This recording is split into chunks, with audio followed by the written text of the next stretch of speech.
could use it too. Yeah, please. Keep you posted on that meeting. Meanwhile, now in Chicago, cities, including Chicago, are pouring money, millions of dollars, into migrant services.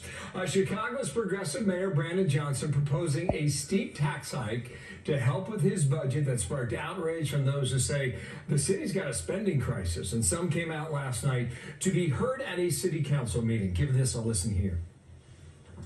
You and all these Democratic mayors out here and governors, y'all talking about crashing out for these illegals, right?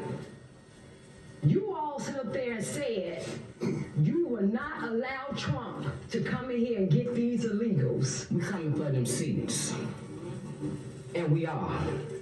And we are. And you so strong about protecting those aliens, but you won't do nothing for the U.S. citizens. Well, Rob Blagojevich is the former governor of Illinois and knows the state all too well, actually.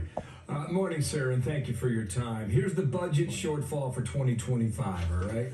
Call for number 2, $982 million. Chicago alone, almost $500 million, the cost of Chicago's migrant crisis under Mayor Brandon Johnson. He defends it. Here's what he said. Listen. I get the noise around my administration. I'm doing it differently. And I know it feels a certain way, but I'm doing it better. We'll have a balanced budget that invests in people. Well, he said he would not raise property taxes, and that's his proposal now.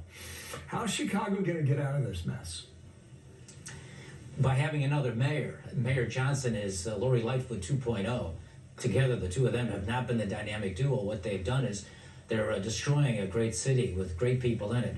And it's because their priorities are all wrong. They're putting the interests of the migrants who come into our country illegally above hardworking, law-abiding people who work hard and pay taxes. And this budget crisis is a direct result of those misplaced priorities. And the people are getting it, and that's why the mayor just did a recent poll. Evidently 80% or better of the people polled strongly disapprove of the job that he's doing. Apparently only 14% approve. So I think if we can get a different mayor, we do a lot better in the city. Having said that, we're stuck with him for a few years, and they have to make some hard decisions. And the last thing they should do is raise taxes on the people. But this is Chicago, and there are a whole bunch of socialists in the city council, and I predict there will be a property tax increase on the people of Chicago to pay for some of these misplaced priorities. He wasn't hiding the football when he ran. He told the people of Chicago exactly how he would govern as a progressive, and they voted for him. I just showed some numbers there. I came across one that's even bigger, $600 million on shelter and services to 51,000 illegals. And we're going to see whether or not how many of those communities cooperate with ICE when President Trump goes into office. Meanwhile, another story that is somewhat relevant to you. What do you make of this pardon on behalf of Joe Biden, knowing that,